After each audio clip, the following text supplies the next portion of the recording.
الحمد لله رب العالمين والصلاة والسلام على سيد الأنبياء والمرسلين حبيب إله العالمين أبي القاسم محمد صل على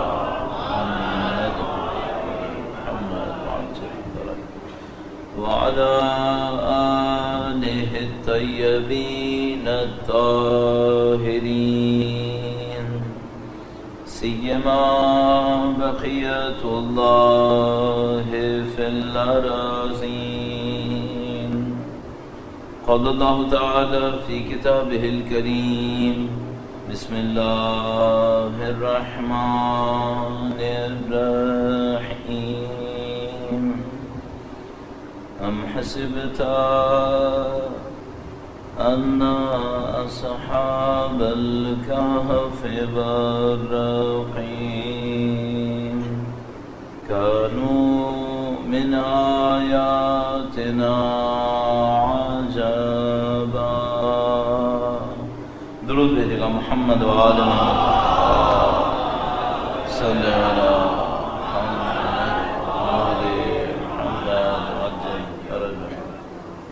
پروردگار عالم کا انتہائی شکر ہے، انتہائی احسان ہے. اس نے ہمیں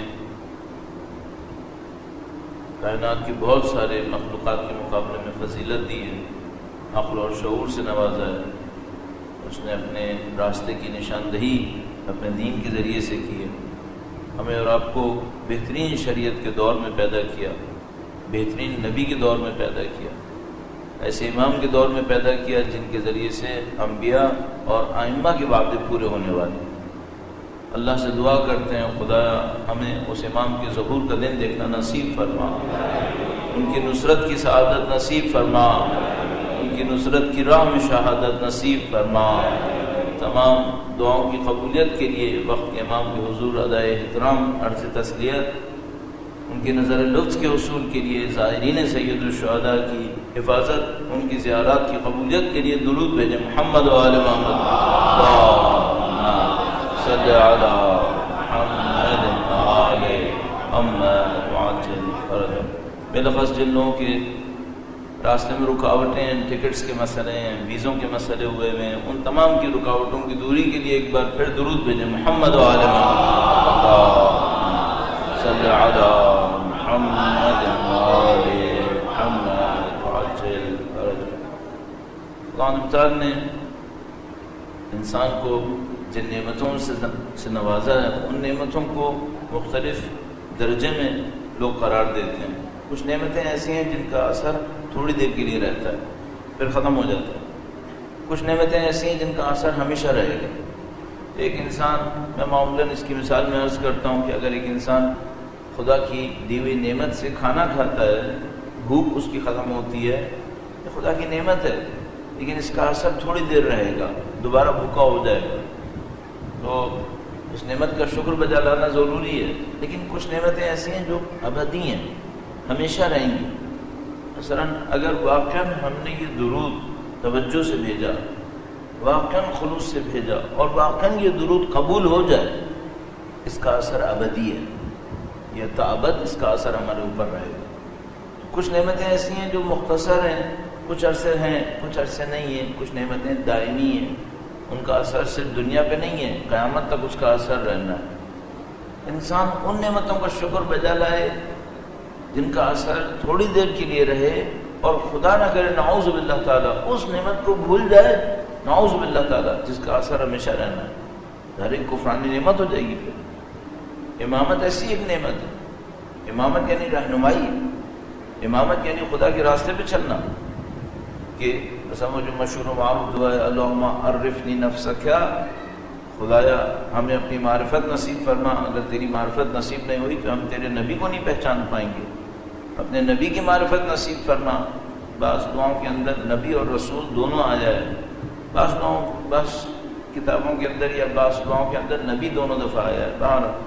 تو نبی کی معرفت نصیب فرما. اگر نبی کی معرفت نصیب نہیں ہوئی تو ہم تیرے امام کو نہیں پہچان پائیں گے. اور خدایا امام کی معرفت نصیب فرما کہ اگر امام کی معرفت نصیب نہیں ہوئی تو ہم گمراہ ہو جائیں گے, ہم دین سے گمراہ ہو جائیں گے. امام کی معرفت ایک ایسی ایک چیز ہے جس کو اللہ کے نبی نے فرمایا کہ اگر نہ پہچان تو اپنے امام زمانے کے امام کو تو وہ جاہلیت کی موت مرتا ہے. ظاہر ہے جب ہم کہتے ہیں امام کی معرفت تو صرف امام کے شخص کی معرفت کے کب دنیا میں تشریف لائے, کب غیبت صغریٰ شروع ہوئی, کب غیبت کبریٰ شروع ہوئی, صرف یہ کافی نہیں ہوگا. امام کی معرفت کا مطلب شاید یہ ہوگا کہ ان کی شخصیت کی معرفت, ان کے لیے کیا چیز پسند کرنے کا قابل ہے, وہ کیا پسند کرتے ہیں, کیا پسند نہیں کرتے. اور ایک بہت اہم مسئلہ ہے وہ یہ کہ وہ ہم سے کیا توقع کر رہے ہیں, وہ ہم سے کیا چاہتے ہوں گے. ہم ان کی رہنمائی میں ہیں, ہم ان کی امامت کے اندر ہیں. تو انسان کا تو ہم سب سے پہلے یہ ہونا چاہیے کہ بھئی امام کی خوشنودی کے لیے کیا کروں کوئی ایسا کام کی جس سے امام خوش ہو جائے. اب ہم اور آپ جانتے ہیں کہ بہت سارے اللہ کے احکام کسی تیاری کے لیے ہوتے ہیں, کہیں تک پہنچانے کے لیے ہوتے ہیں. معمولاً انسانوں کا طریقہ کار یہ ہوتا ہے وہ تھوڑی دیر تک دیکھ سکتے ہیں, زیادہ دیر تک نہیں دیکھ سکتے, زیادہ دیر تک فکر استعمال نہیں کرتے. جیسے ان مجالس کے اندر آپ کی خدمت میں عرض کرنے کی کوشش کی کہ بھئی کچھ برائیاں ہوتی ہیں جو انسان کو نظر آ جاتی ہیں. خدا نہ کرے نعوذ باللہ تعالیٰ انسان نماز نہیں پڑھ رہا, وہاں سے برائی نظر آ رہی ہے, یا نعوذ باللہ تعالیٰ فجر کی نماز نہیں پڑھتا ہے, وہاں سے برائی نظر آ رہی ہے, یا پڑھتا ہے توجہ سے نہیں پڑھتا, یہ بھی برائی نظر آتی ہے. لیکن اب اس کے پیچھے کوئی جائے کہ بھئی میں جو نماز نہیں پڑھ رہا, مجھے نماز میں مزہ نہیں آ رہا. کیوں مزہ نہیں آ رہا؟ اندر میرے کون سی ایسی خرابی ہوئی بھی ہے کہ جس میں اللہ کے نبی فرماتے ہیں میرا مومن کی معراج ہے, میری آنکھوں کی ٹھنڈک ہے, مجھے مزہ ہی نہیں آ رہا. عرب اولاد کو آنکھوں کی ٹھنڈک کہتے ہیں, دولت کو بھی نہیں کہتے تھے, اولاد کو آنکھوں کی ٹھنڈک کہتے تھے. اور مثلا اللہ کے نبی فرما رہے ہیں یہ میری آنکھوں کی ٹھنڈک ہے, یعنی جیسے مجھے اولاد عزیز ہے اس طرح مجھے نماز عزیز ہے. مثلا ہم لوگوں کے ساتھ ایک مشکل ہے, ابھی ہم لوگوں نے آہستہ آہستہ نماز پڑھنا شروع کی ہے, ورنہ آپ دیکھیے زیادہ تر ہمارے دماغ میں کیا ہو رہا ہوتا ہے, جلدی سے نماز پڑھوں پھر مجھے یہ کرنا ہے. مثلا اگر نماز نہیں پڑھ رہا ہوں تو مثلا سوچوں گا کیونکہ کام ہے اس وجہ سے نہیں پڑھ رہا ہوں, یا پڑھ بھی رہا ہوں تو سوچتا ہوں پڑھ لوں پھر اس کے بعد یہ کروں گا. اس کا مطلب کیا ہے, میں نماز کے خود کام کو دلچسپی سے نہیں کر رہا, نماز کے بعد والا کام میرے لیے زیادہ دلچسپی لاتا ہے. تو میں سوچتا ہوں اس کو گزار لوں پھر وہ والا کام کروں گا جس میں میرا انٹرسٹ ہے. اس کا مطلب کیا ہے؟ اس کا مطلب ہم نماز سے, جس کو وہ لوگ تعبیر کرتے ہیں کہ بھئی ہم نماز کو عشق نہیں کر سکے, نماز سے کیوں نہیں کر سکے؟ اس کا مطلب اندر کوئی معرفت کی کمی ہے, کوئی کمی ہے یہاں پر. اب اس کے اوپر کئی دن آپ کی خدمت میں آرائز پیش کیے کہ بھئی یہ آپ کو اور مجھے اپنے ضمیر کی گہرائی میں جانا پڑے گا, اندر جا کے دیکھنا پڑے گا کہ یہاں کمی کیا ہے. وہ عقائد میں کمی ہو سکتی ہے, وہ اخلاق میں کمی ہو سکتی ہے, کوئی اور غلط کام کر رہے ہیں جس کے نتیجے میں یہ ہو رہا ہے.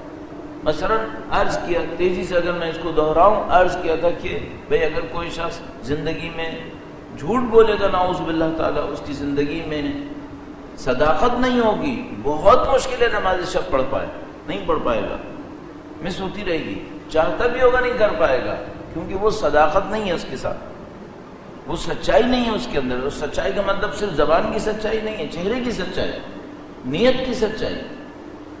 جو جس مشکل میں ہم اور آپ بہت زیادہ مبتلا ہیں اس وقت اس معاشرے کے اندر, وہ نیت کی سچائی کا معاملہ ہے. ایک آدمی میرے پاس آئے, میں پوری سچائی کے ساتھ اس سے پیش آؤں, یعنی کیا مطلب, اس کے مفادات کو مقدم رکھوں, اس کے فائدوں کو نظر میں رکھوں.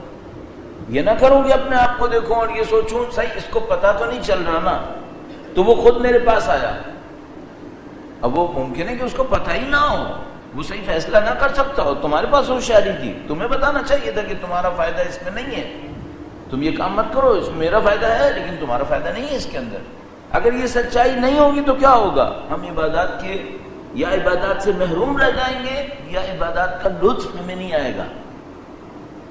جبر کر کے زور زبردستی کر کے شاید پڑھ لیں گے، مزہ نہیں آئے گا ہمیں، اس کے بعد پھر اس کا نتیجہ پھر یہی ہوگا، کچھ عرصے کے بعد چھوڑ دیں گے۔ اصل یہ جو قرآن کریم ارشاد فرماتا ہے کہ لا یمسہ الا المطہرون، پاک و پاکیزہ لوگ صرف اس کو مس کر پائیں گے۔ مس کا مطلب ٹچ تو نہیں ہے، یہ تو نجس لوگ بھی ٹچ کرتے ہیں، منافق بھی ٹچ کرتے ہیں، کافر بھی ٹچ کرتے ہیں۔ اس کا مطلب ہے کوئی مطلب کی گہرائی ہے یہاں پر، کوئی پاکیزگی ہے اس کے مطلب کے اندر، اس مطلب کو درک کرنے کے لیے اندر کی پاکیزگی چاہیے انسان، اس کے بغیر نہیں پہنچ پائیں گے۔ تو یہ سمجھ میں آتا ہے کہ بھئی اس دنیا کے ظاہر کے پیچھے ایک بہت خوبصورت زندگی ہے، اللہ نے اس کو حیاتاً طیبہ تعبیر فرمایا۔ من عمل صالحا من ذکر او انثی وهو مؤمن فلنحیینہ حیاتاً طیبہ، جو بھی عمل صالح کرے چاہے مرد ہو یا عورت صاحب ایمان ہو، اس کو ہم پاک و پاکیزہ زندگی نصیب کریں گے۔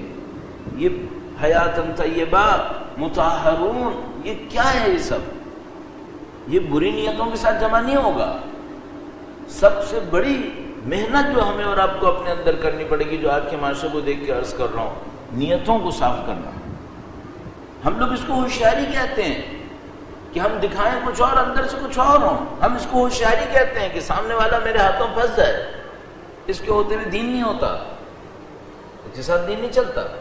اور اب ہم لوگوں کے ذہن میں یہ ہے کہ اگر ہم یہ ہوشیاری نہیں کریں گے تو دنیا ہمارے ہاتھ سے نکل جائے گی۔ پہلی بات تو ہے کہ نکل جائے، کیا روایتوں نے ہم سے نہیں کہا تھا کہ آخری وقت میں تم لوگوں کے لیے دین پہ صبر کرنے کا مطلب یہ ہوگا لوگ تمہیں بیوقوف کہیں گے؟ حتیٰ روایات میں اس طرح کا اشارہ موجود ہے کہ لوگ دیوانہ کہیں گے، تمہیں صبر کرنا پڑے گا کہ لوگ تمہیں بیوقوف کہیں، تمہیں صبر کرنا پڑے گا کہ لوگ تمہیں پسماندہ کہیں کہ یہ ڈیولپ نہیں ہے، یہ لوگ میچور نہیں ہیں، یہ لوگ بچے ہیں، یہ لوگ، تمہیں صبر کرنا پڑے گا اس کے اوپر۔ اب کون اس پہ صبر کرے؟ سب مادہ پرستی کی دوڑ میں ہے، وہ کہتا ہے وہ اس سے آگے جا رہا ہے، میں اس سے آگے جاؤں گا۔ اس کے بعد جو چیز قربان کرتے ہیں وہ دین ہے، اور دین قربان کرنے کا مطلب کیا ہے؟ اب وہ جو بڑی تصویر تھی، امامت کی بڑی تصویر، امام تشریف لا رہے ہیں، دنیا کے اندر عوام و انصار تیار ہو رہے ہیں، ہم اس تصویر سے باہر ہو گئے، نعوذ باللہ تعالی۔ ہم کس تصویر میں فٹ ہو گئے؟ ایک شیطان کی بڑی تصویر۔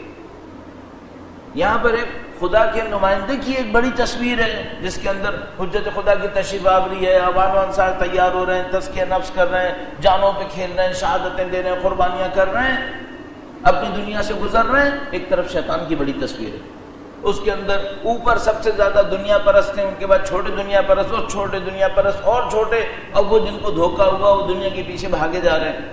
کون سی تصویر میں فٹ ہونا چاہتے ہیں؟ سب اس میں فٹ ہونا چاہ رہے ہیں، اس میں ہم کسی طریقے سے فٹ ہو جائیں۔ بھائی قربانی یہی ہے۔ وہ جو سید الشہداء کے زمانے میں تھے، انہوں نے اس تصویر کو نظر انداز کرنے کی قیمت دی تھی۔ اس کی قیمت کیا تھی؟ ان کے گھر بار اجڑے، ان کے خاندان تہہ تیغ ہوئے، وہ خود شہید کر دیے گئے، انہوں نے یہ قیمتیں دی تھی۔ ہم سمجھ رہے ہیں ہم سید الشہداء کی محبت میں قیامت تک پہنچ جائیں گے، ان کی شفاعت لے لیں گے، ان کے پرچم کے نیچے ہوں گے، ان کے دروازے سے جنت میں داخل ہوں گے، ان سب کے بغیر کیسے ہو سکتا ہے؟ کل میں نے آپ کی خدمت میں ایک جملہ عرض کیا تھا، اس کو تھوڑا سا بڑھاتے ہوئے درود بھیجے گا محمد و آل محمد صلی علی محمد ایک جملہ عرض کیا تھا کہ بھئی ہم سب نے اپنے لیے ایک سکون کی جگہ پکڑی ہوئی ہے کہ یہ میرا کمفرٹ زون ہے، میں یہاں پہ آرام سے ہوں، دین کو بھی اس میں فٹ کر لیتا ہوں۔ تو مثلا اگر میں ایسا ہوں جس کا ویسے ہی گھر بیٹھنے کو دل چاہتا ہے تو میں دین کی کون سی تصویر لوں گا؟ ایسا دین لوں گا جو گھر بٹھانے والا ہو۔ اگر میں ایسا بندہ ہوں جس کو گھر بیٹھ کر عبادات کرنے میں مزہ نہیں آتا تو میں دین کون سا لوں گا؟ میں دین وہ لوں گا جس میں باہر روڈ پہ بیٹھا ہوں۔ اگر میں ایسا بندہ ہوں جس کو ظالم کو للکارنے میں خوف آتا ہے تو میں دین کون سا لوں گا؟ وہ دین لوں گا جس میں عبادتیں ہوں، ریاضتیں ہوں، تقویٰ پرہیزگاری کی باتیں ہوں، لیکن ظالم کو ٹچ کرنے کی بات نہ ہو، اس سے مجھے خوف آ رہا ہے۔ اگر میں وہ آدمی ہوں جس کے اندر پہلے ہی چیلنج لینے کی عادت ہے تو میں اس سائڈ پہ زیادہ چلا جاؤں گا اور دعاؤں و قرآن کو کہوں گا یہ بزدلوں کا کام ہے، میں نہیں کرتا اس کو، نعوذ باللہ تعالی۔ کیا مشکل ہے ہم سب کی؟ ہم سب نے اپنا کمفرٹ زون پکڑا ہوا ہے. اب ہم سے کوئی پوچھے بھائی دین کیا ہے؟ دین یہ سب کچھ ہے. دین قرآن ہے، دین نماز ہے، دین میں عبادات ہیں، دین میں دعائیں ہیں، تقوی پرہیزگاری ہے. ظالم کو للکارنا ہے یا نہیں ہے؟ بالکل ہے. وقت کے امام جب تشریف لائیں گے تو کیا عمل انجام پائے گا؟ وہ جو تشریف لائیں گے تو دنیا میں کون سی تبدیلی رونما ہوگی؟ پہلے معصوم سے لے کر آخر تک فرمایا یملأ الارض قسطا وعدلا کما ملئت ظلما وجورا. اس زمین کو عدل و انصاف سے ایسے بھر دیں گے جیسے وہ ظلم و جور سے بھری ہوگی. تو بھائی ظالم کو للکاریں گے یا نہیں للکاریں گے؟ اب ان کے پیچھے جو لوگ ہوں گے وہ کون سے لوگ ہوں گے؟ جن کو کبھی ظالم سے کوئی سروکار نہیں رہا، جنہوں نے ظالم کو کبھی نہیں للکارا. یا وہ ہوں گے جو اس بات کے ماہر ہوں گے، انہوں نے زندگیاں لگائی ہوں گی. اب ہم لوگوں کے ساتھ ایک مشکل ہے، ہم لوگوں نے تقسیمات کی ہوئی ہیں اپنے دین کی. ایک آدمی جو اس طرح کی باتیں کرتا ہے، بھائی ظلم کو للکارو، فلاں مثلا اسرائیل نے یہ کر دیا، امریکہ نے یہ کر دیا، ہم نے اس کا لیبل لگایا، ہم نے کہا یہ انقلابی ہے، اس کو سائڈ میں کرو. ایک آدمی جو کہتا ہے بھائی مجھے دعاؤں سے کام ہے، قرآن سے کام ہے، اس سے کام ہے، اس سے کام ہے، اسے کہا یہ متقی ہے، اس کو ادھر سائڈ کرو. دین پہ ہم لوگ اسٹیمپس لگا رہے ہیں. ہم کیوں اسٹیمپس لگا رہے ہیں دین کی؟ جو دین کے اندر وہ کیوں نہیں مانتے؟ کیا دین انکار کر رہا ہے قرآن اور دعاؤں کا؟ نہیں. کیا دین کہتا ہے کہ ظلم کو کرنے دو، ظالم کو لگا رہنے دو، جو کرنا ہے کرتا رہے مظلوم کے ساتھ؟ نہیں. جہاں موقع ہے ظالم کو للکارنے کا وہاں ظالم کو للکارو، جہاں موقع ہے عبادتیں کرنے کا وہاں عبادتیں کرو، سید الشہداء کی طرح. شب عاشور نماز و قرآن، صبح عاشور جہاد حسین، کربلا. یہی امام چہارم شب عاشور کی بعد کی شب پوری رات سجدے کے اندر، اگلے دن قافلے کی سربراہی. یہ اسلام ہے، ہماری پسند ناپسند سے تھوڑی ہے. اور اگر ہم اپنی پسند ناپسند کریں گے تو کیا ہوگا؟ پھر ہمارا اسلام اپنا اثر کھو بیٹھے گا. ہم جس حصے کو کم کریں گے کسی مصلحت کو ضائع کریں گے. کل پرسوں ایک روایت دیکھ رہا تھا، اس میں مثلا کسی نے آ کر امام سے پوچھا کہ مولا یہ جو اللہ نے احکام ہم پر واجب رکھے ہیں ان کا اپنا بھی کوئی فائدہ ہے یا صرف فائدہ عبادت اور اطاعت ہے؟ مثلا کیا؟ مثلا میں وضو کر رہا ہوں، وضو صرف عبادت کے لیے ہے کہ اللہ نے کہا وضو کرو، میں نے کر لیا. خود وضو میں کچھ نہیں ہے، صرف وضو عبادت کے لیے، یا نہیں وضو میں بھی کچھ ہے؟ فرمایا اس میں بھی کچھ ہے. جس کام میں تمہارا فائدہ نہ ہوتا خدا تمہیں کیوں اس کا حکم دیتا؟ ان سب میں اثر ہے. تو مثلا خدا نے کہا بھائی ظالم کو للکارو، کیوں للکارو؟ تم نہیں للکارو گے تم خود ظلم کا شکار ہو جاؤ گے. مثلا فرمایا امر بالمعروف کرو، نہی عن المنکر کرو، نہیں کرو گے تو کیا ہوگا؟ مولا فرماتے ہیں نہیں کرو گے تو پھر تمہارے بدترین انسان تم پر حکومت کریں گے، پھر دعائیں بھی مانگو گے، دعائیں پوری نہیں ہوں گی.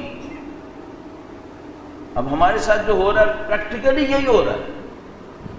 اب ہمارے مثال کے طور پر جوان ادھر سے ادھر ہوئے میں ہمیں نہیں معلوم کہاں گئے، جا رہے ہیں ہر ایک سے پوچھ رہے ہیں، بات کر رہے ہیں، بھائی وہ کہاں ہے، وہ کہاں ہے، وہ انکار کر رہے ہیں، نہیں ہمیں نہیں معلوم کہاں ہے. بھائی روئی زمین سے کہاں غائب ہو گئے؟ وہ 50 100 150 200 کتنے لوگ ہیں وہ بھی ہمیں صحیح سے نہیں معلوم ہو کے دے رہا.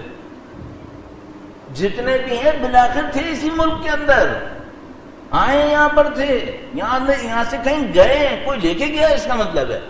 کون لے کر گیا ہے، کہاں لے کر گیا ہے؟ اب کون ہمت کرے کہ جا کر بولے کہ بھائی یہ غلط کیا تم لوگوں نے، جس نے بھی کیا. اس طرح ملک تھوڑی چلتے ہیں. اس طرح انسانوں کو غائب کرتے رہو پھر ملک چلتے ہیں. یہ ملک کی امنیت کی خاطر، ملک کی امنیت کے خلاف ہے کہ تم بندوں کو غائب کرتے ہو. ملک امنیت کے لیے بنتے ہیں، نہ کہ نا امنی کے لیے بنتے ہیں. مجرم ہے تو عدالت میں لے کر آؤ، اگر عدالت کے اوپر اعتماد نہیں ہے تو عدالتی نظام صحیح کرو. حقیقت یہ ہے کہ عدالت کے اوپر کسی کو اعتماد نہیں، خود حکومت کو عدالت کے اوپر اعتماد نہیں رہا ہے. اتنا نظام خراب ہو چکا ہے. ورنہ اگر عدالتوں پہ اعتماد ہوتا تو اگر کوئی کہہ رہے ہو کہ مجرم ہے تو جاؤ عدالت کے اندر پیش کرو اسے، معاملہ ختم ہو گیا، اس کا ٹرائل کرو، اس کے اوپر کیس لگاؤ. تو یہ سب چیزیں ظلم کے اندر ہیں. یا مثلا جو کچھ اسرائیل کے اندر ہوا فلسطینیوں کے ساتھ، جو کچھ کشمیر کے اندر ہوا، جو کچھ ادھر ادھر ہوا، ہم لوگوں نے کیوں چھوڑ دیا ان معاملات کو؟ ہم لوگوں نے کہا ہم متقی پرہیزگار ہیں، ہم دعاؤں والے، ہم قرآن والے، ہم عبادات والے، اعمال والے، ہمارا ان سے کوئی تعلق نہیں ہے. ہو سکتا ہے. کل امام وقت کو کیا بولیں گے؟ کل امام وقت کی جنگیں ہیں یا نہیں ہیں؟ روایتوں کے اندر بہت جنگیں ہیں. تو کیا مثلا امام کو بھی ہم یہی بولیں گے ہم لوگ اس کام کے نہیں ہیں، ہم لوگ اس کام کے ہیں؟ تو یہ احسان محترم، یہ کل جو میں نے آپ کی خدمت میں جملہ عرض کیا تھا، اس پہ ذرا توجہ فرمائیے. ایسا نہ ہو کہ ہم لوگ دین کو اپنے انتخاب پر لے کے چل رہے ہوں، مجھے ایسا دین چاہیے.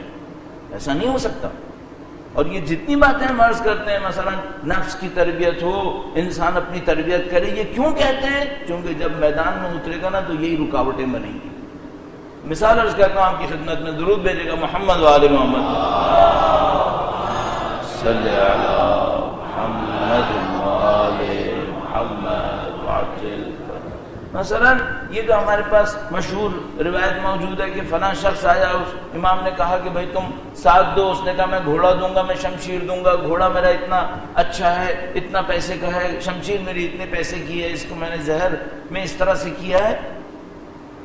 آخری جگہ جہاں پہ یہ ہار گیا وہ کون سی جگہ تھی؟ پیسے کے معاملے میں نہیں ہارا یہ، اس نے امام کو قیمتی چیز دی ہے.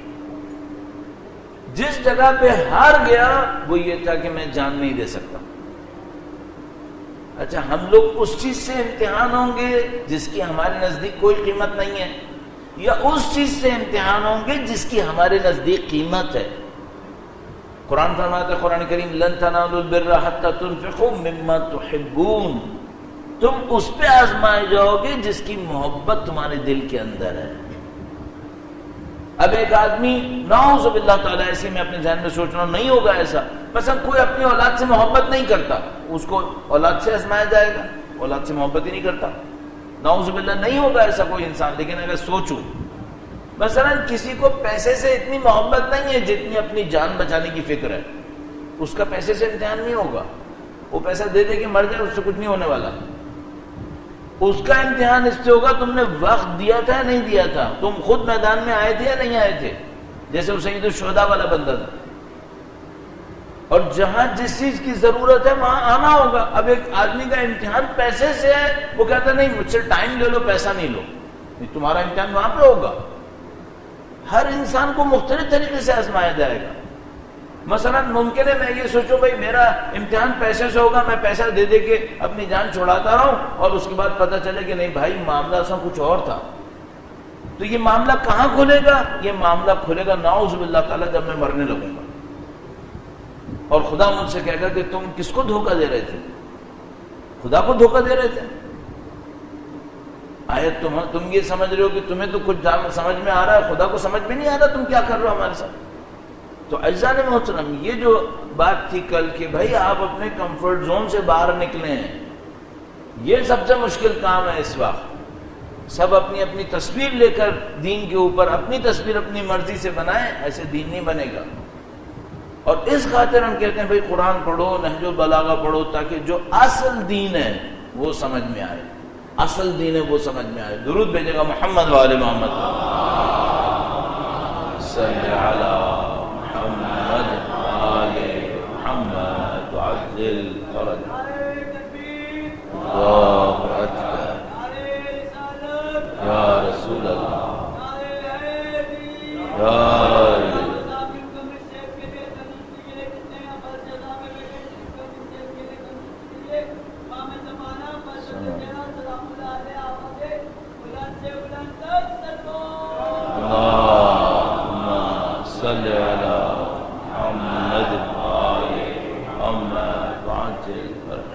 مولا امیر المومنین کی ذات اس معاملے میں بھی سب سے بہترین مثال ہے. ایک بار پھر ان کی ذات پہ درود بھیجے گا محمد و آل محمد صلی علی محمد و آل محمد. یہ جو ایک عرب نے مشہور جملہ کہا، اس نے کہا کہ امام کی ذات کے اندر ازداد جمع ہوئے. ازداد کا مطلب ہوتا ہے ضد، مخالف. تو اس نے کہا امام کی ذات میں ازداد جمع ہو گئے. کیا مطلب؟ ہماری دنیا میں ایسا ہوتا ہے جو بہت زیادہ اہل دعا ہوتا ہے، گڑ گڑا کے دعائیں مانگتا ہے، وہ مجاہد نہیں ہوتا، پھر میدان میں نہیں اترتا. کیوں؟ مثلا وہ کہتا ہے بھائی میرا دل رقیق ہے، میرا دل نرم ہے، یہ شمشیر چلانا، کسی کو زخمی کرنا، یہ میرے بس کا نہیں ہے.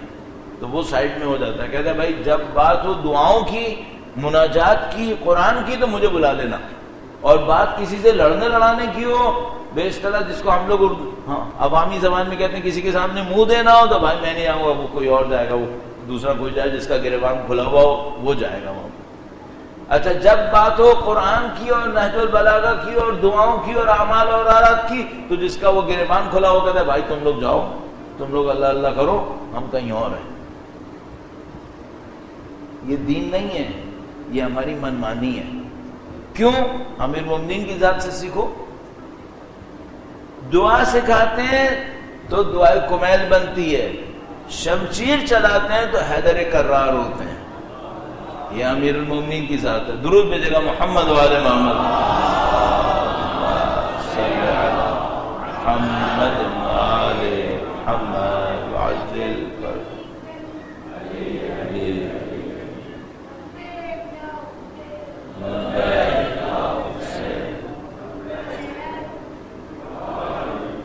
درود بھیجے گا محمد وآل محمد.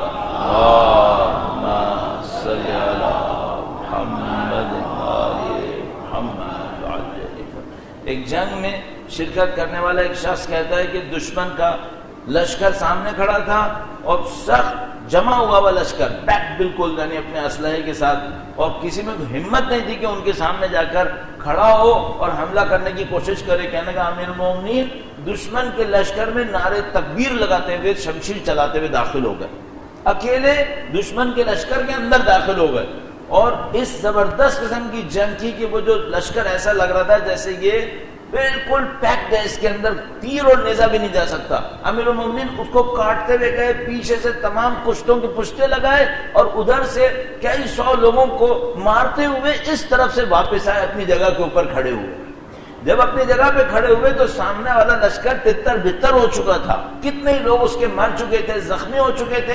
امیر المومنین یہاں تشریف فرما ہوئے تو کسی نے دیکھا امام کو پیاس لگ رہی ہے تو وہ شہد لے کر آیا، بہت اچھا شہد لے کر آیا. امیر المومنین نے شہد پیا اور بتایا یہ شہد کس علاقے کا شہد ہے.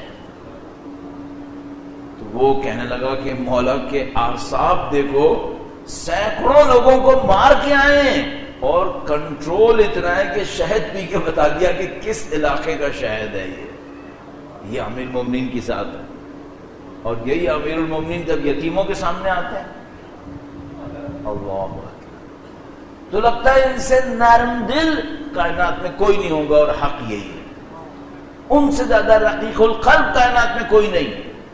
اور جب میدان میں ہے تو شجاعت اور بہادری میں ان سے زیادہ آگے کوئی نہیں.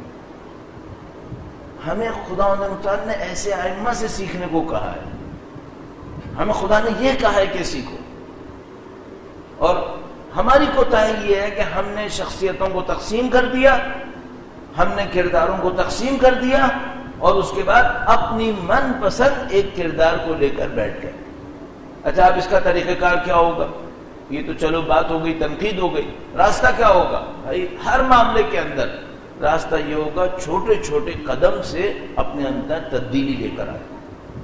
کسی نے ایک سوال کیا کہ بھائی اگر ہماری عمر گزر گئی ہے اور ہم نے اپنے اندر کچھ بیماریوں کو احساس کر بھی لیا، اب ان بیماریوں کا علاج کیسے کریں؟ پہلی بات تو یہ کہ کوئی انسان بیماری کا احساس کر لے، یہ اللہ کی دی ہوئی نعمت ہے کہ کوئی احساس کر لے کہ میرے اندر کوئی بیماری ہے. ورنہ خدا نہ کرے نعوذ باللہ مرنے کے بعد پتہ چلے تو مسیح معاملہ ختم ہو گیا. دوسرا معاملہ یہ ہے کہ اگر کوئی شخص یہ احساس کر لے کہ یہ میرے اندر بیماری ہے، اب ہلکے ہلکے قدم اٹھائے اس بیماری سے لڑنے کے لیے، ہلکے ہلکے قدم اٹھائے. مثال کے طور پر اگر فرض کرنے، جیسے ابھی میں نے مثال میں عرض کیا، ایک آدمی ہے دعاؤں کا ماہر ہے، قرآن اچھی طرح پڑھتا ہے، باقی اس کا دل نہیں ہے. چھوٹا چھوٹا کام کرے، امر بالمعروف نہی عن المنکر شروع کرے. تھوڑا کسی سے اس معاملے کے اوپر سیکھے کہ اگر مجھے امر بالمعروف نہی عن المنکر پہ عمل کرنا ہے تو یہ عمل کیسے ہوگا. تھوڑا آئے میدان کے اندر. جب کسی کی باتیں سنے گا، جب وہ امر بالمعروف نہی عن المنکر کرے گا تو کیا ہوگا؟ جس کو کہے گا کہ یہ غلط ہے دعائیں نہیں دے گا، ظاہری طور پہ لڑے گا. جب وہ کہے گا یہ اچھا کام ہے یہ کرو، تو سامنے والا اتنی آسانی سے چھوڑے گا نہیں، یہ کچھ کہے گا، برداشت کرے. سیکھیں، یہاں برداشت کرنا پڑتا ہے، اور تھوڑا تھوڑا اپنے اندر اہل بیت اطہار کی تعلیمات سے، جس کو ہم لوگ کہتے ہیں رنگ حاصل کریں، ان کے انداز کو سیکھنے کی کوشش کریں۔ مثلا دیکھیں ہم لوگ مسائل میں جو جملے پڑھتے ہیں اور بیان کرتے ہیں، ذرا اس کو سوچ بھی تو لے انسان۔ بھائی کوئی شخص ظالم کو ظالم کیوں نہیں کہتا؟ ممکن ہے وہ ظالم حملہ کرے، تو اہل بیت کے مسائل دیکھو۔ یعنی اگر مجھ سے کوئی پوچھے مثلا میری ذاتی زندگی کے حوالے سے کہ بھائی تجربہ آپ نے کیا کیا، تو مجھے ایک بات سمجھ میں آتی ہے، دوسروں کی باتوں کو سننا کہ تم غلط ہو، یہ آسان کام نہیں ہے، بہت سخت کام۔ کہ مثال کے طور پر آپ یہ سمجھ رہے ہیں میں بڑا اچھا کام کر رہا ہوں، آپ کی توقع یہ ہوتی ہے سب مجھے کہیں گے بھائی تم نے بہت اچھا کیا، بہت اچھا کیا۔ یہ تو امتحان نہیں ہوا نا۔ اب مسئلہ کہاں پر ہے؟ آپ نے تو کام اچھا کیا تھا، لیکن دنیا میں کوئی نہیں مان رہا کہ اچھا کیا تھا، سب برائی کہہ رہے برا کیا تھا، تم غلط کیا تھا تم نے۔ جب اندر سے بتاؤ تم نے خدا کے لیے کیا تھا یا نہیں کیا تھا؟ اگر خدا کے لیے کیا تھا ڈٹ جاؤ، کیوں برا لگ رہا ہے؟ یہ لوگ مالک ہیں یا خدا مالک ہے؟ بگڑتے ہیں بگڑ گئے، کیا کر لیں گے؟ میں نہیں کہہ رہا مشورہ نہ لے انسان، مشورہ لے، ایک دفعہ یقین ہو جائے کہ ہاں یہ دین ہے تو پھر بولو، کیا بگاڑ لے گا کوئی؟ اچھا ہم دعائے عرفہ میں پڑھتے ہیں کہ مثلا مولا نے فرمایا کہ جس نے تجھے پا لیا اس نے کیا کھویا، اور جس نے تجھے کھو دیا اس نے کیا پایا۔ تو اس کو میدان میں بھی تو لاؤ، اس کو زندگی میں بھی تو لے کر آؤ۔ پھر جب چار لوگ آپ سے کہیں ہم تیرے ساتھ ایسے کریں گے، ہم تیرے ساتھ ویسے کریں گے، تب یاد کرو نا امام حسین نے کیا کہا تھا، جس نے تجھے پا لیا اس نے کیا کھویا۔ یہ ڈرائنگ روم میں بیٹھ کے تھوڑی کہیں امام نے جملے، امام نے کربلا میں دکھایا ہے کہ میں جو جملے میدان عرفہ میں کہہ رہا ہوں یہ دیکھو میں نے کربلا بسائی ہے، صرف جملے بولے نہیں ہیں، کر کے دکھایا ہے۔ یہ اہل بیت کا وتیرہ ہے۔ تو عزیزان محترم، اگر میں اور آپ اپنے دین کے اوپر راستے پہ چلنا چاہتے ہیں، دین میں سب کچھ ہے، ان میں سے کسی سے محروم نہ کریں اپنے آپ کو۔ اور اگر آپ اور میں انتخاب کریں، سلیکشن کریں، دین کا یہ حصہ لوں گا، یہ حصہ نہیں لوں گا، یہ میری پسند کے مطابق ہے، یہ مجھے پسند نہیں ہے، پھر تو معاملہ ختم ہو گیا، پھر تو دین نہیں ہے، میں ہوں پھر، اس کا مطلب ہے۔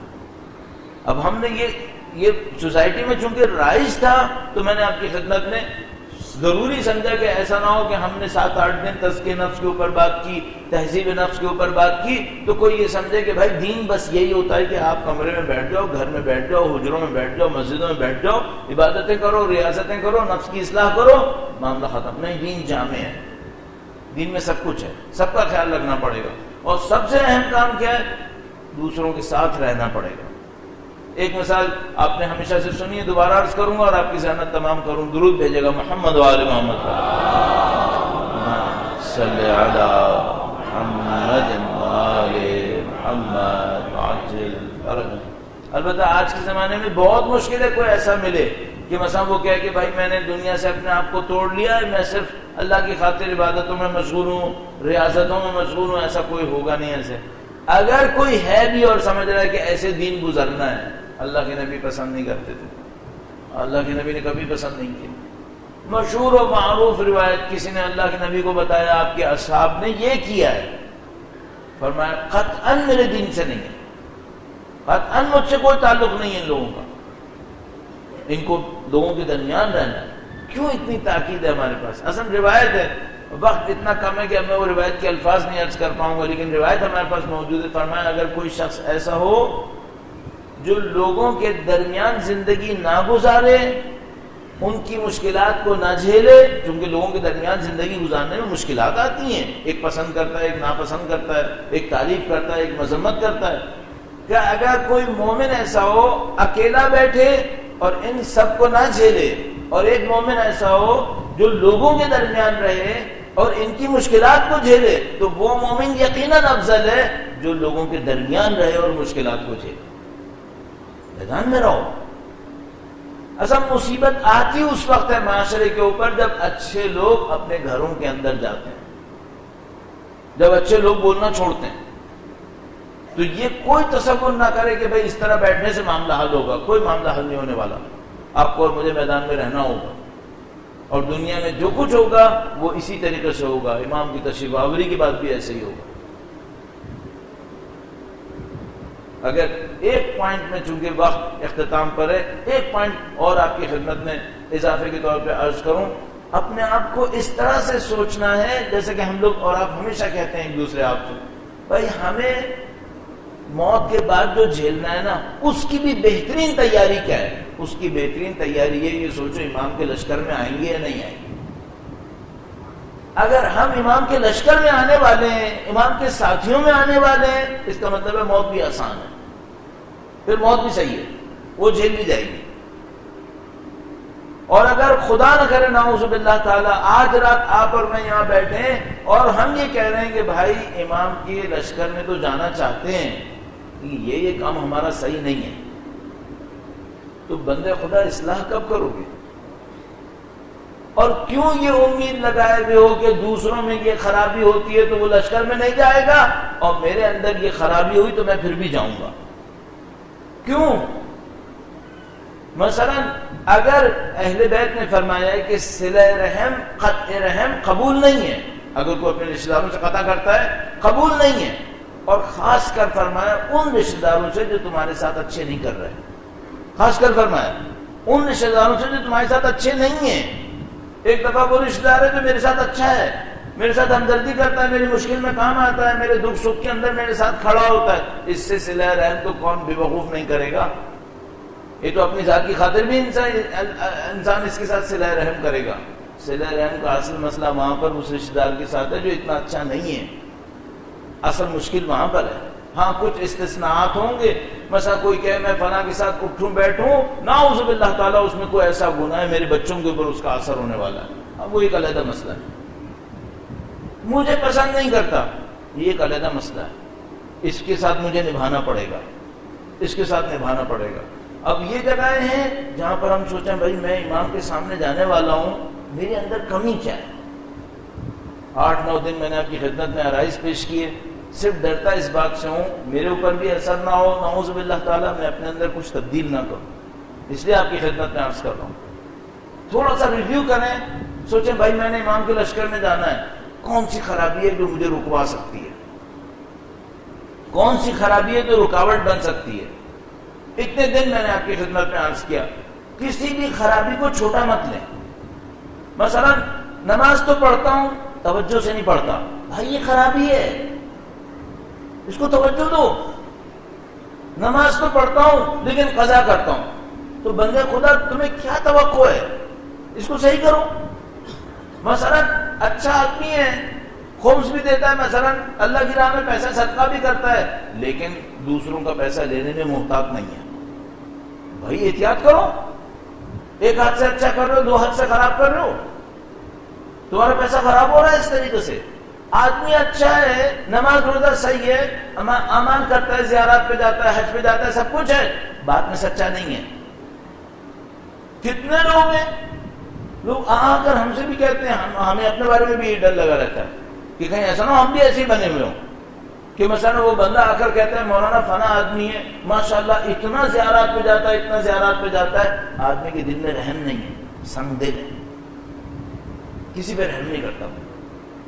تو پھر زیارات پہ جا کے تمہیں کیوں نہیں ملے یہ رحم دلی کی عادت؟ کیوں؟ چونکہ ہم نے ایک بیریئر لگایا ہوا ہے، دین ادھر کا ادھر، ادھر کا ادھر.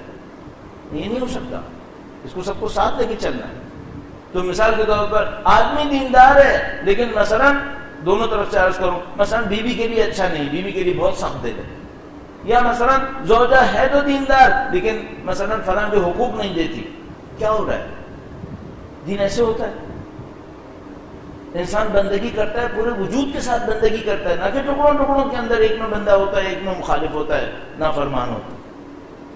اور اگر ایسا ہوتا ہے پھر دین اثر نہیں کرتا ہم پر، پھر یہ ہماری عادتیں جو ہمارے ساتھ چل رہی ہوتی ہیں. تو عزیزان محترم، ہمیں خدا نے ایک دین دیا ہے، اس دین کے اثرات دیے ہیں، اور ان اثرات میں ان سب کو ساتھ لے کر چلنا ہے. گھر کے اندر بھی دین، معاشرے کے اندر بھی دین، عالمی سطح پر بھی دین. عالمی سطح پہ جو کچھ ہو رہا ہے آپ کو یہ کسی اور کا معاملہ ہے، بخدا کسی اور کا معاملہ نہیں ہے، ہمارا معاملہ ہے. من اصبح ولم يهتم بامور المسلم فليس بمسلم. جو زندگی گزارتا رہے مسلمانوں کی اس کو پرواہ نہ ہو وہ مسلمان نہیں ہے. اللہ کے نبی نے ارشاد فرمایا نہیں ہمارا معاملہ ہے یہ. انسان کو کوئی تکلیف اٹھانی پڑے ہم ذمہ دار ہیں, ہمیں اس کے اوپر سوچنا چاہیے. اس کے اوپر جو کچھ کر سکتے ہیں, مثلا یمن کے اندر جو کچھ ہو رہا ہے, ادھر ادھر جو کچھ ہو رہا ہے, نہیں ہم ذمہ دار ہیں. مت چھوڑو اس کو کہ یہ کسی اور کے لیے ہے, میں کسی اور فیلڈ کا ہوں. کسی اور کا معاملہ نہیں, دین کا معاملہ ہے. یہ سب ہمارا اپنا معاملہ ہے. اور بس ایک جملے کے اندر سوچو وہ یہ کہ امام تشریف لائیں, ہم سے کس چیز کے بارے میں سوال کریں گے.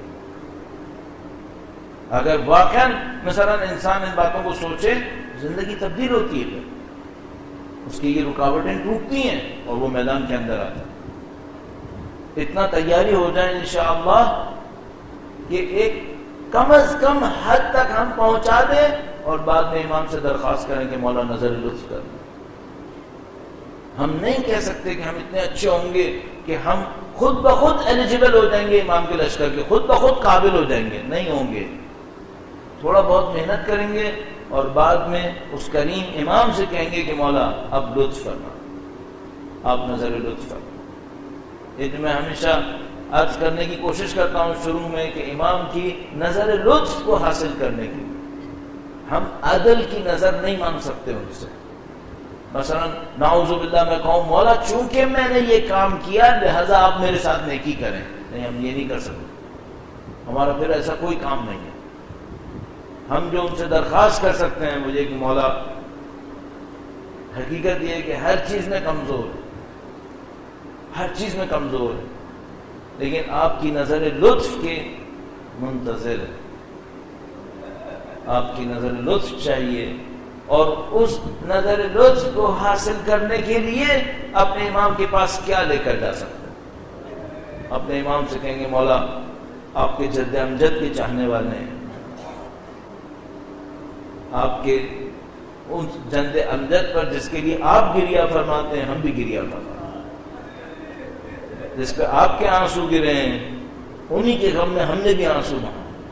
اور ایک ہستی ایسی ہستی ہے جو تمام ائمہ کی محبتوں کا مرکز ہے.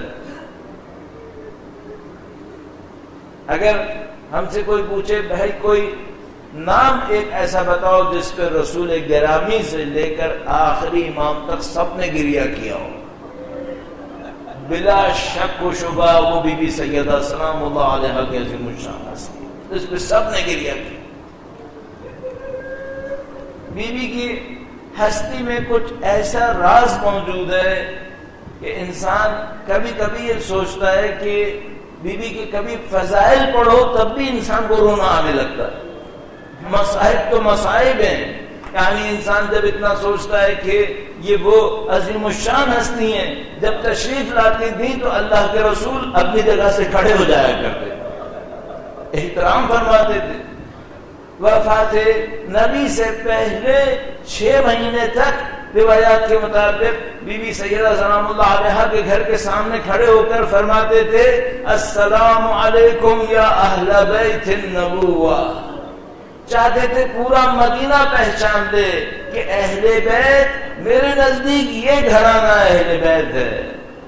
لیکن جس بات کا انسان کو ہمیشہ سے افسوس رہے گا اور وقت کے امام کے حضور اس کی تسلیت پیش کریں گے, وہ یہ کہ جس گھر کو اللہ کے نبی نے کہا کہ یہ اہل بیت ہے, گویا دنیا نے اسی گھر کو جلانے کی کوشش کر رہی. کوئی نبی ایسا نہیں معلوم, کوئی نبی ایسا نہیں معلوم جس کی بیٹی کے ساتھ وہ ہوا ہو جو رسول اللہ کی بیٹی کے ساتھ.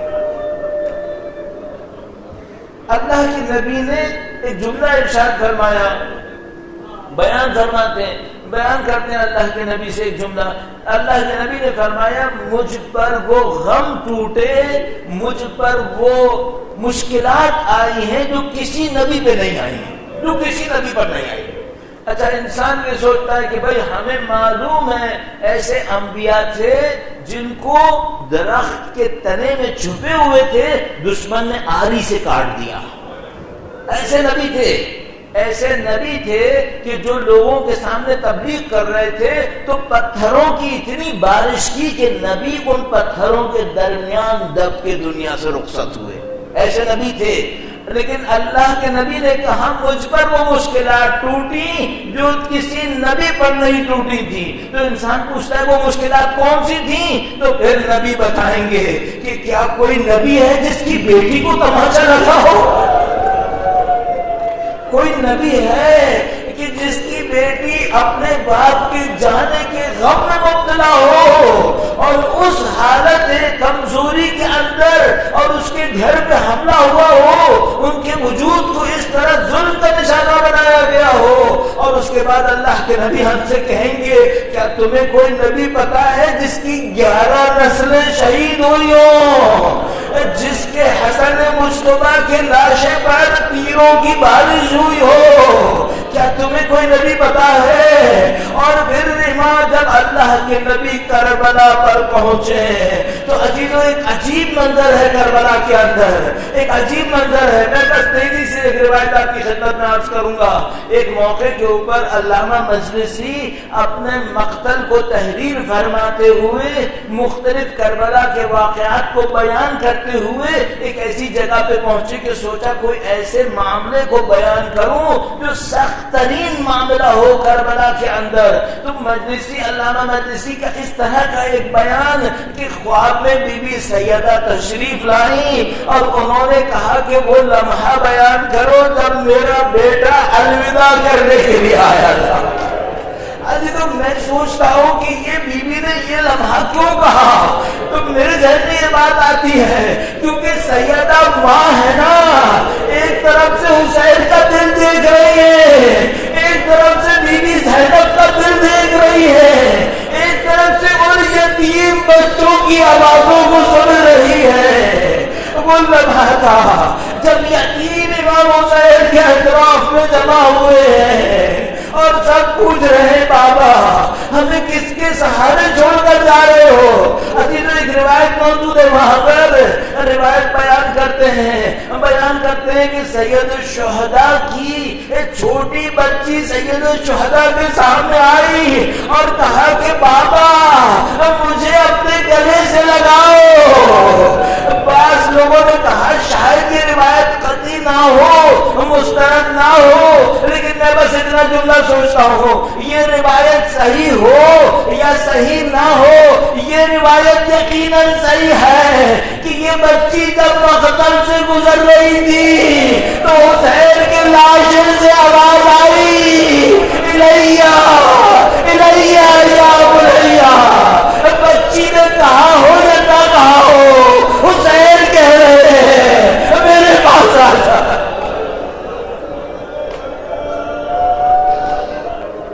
ألا لعنة الله على القوم الظالمين وسيعلم الذين ظلموا أيام منقلب ينقلبون. ما تمه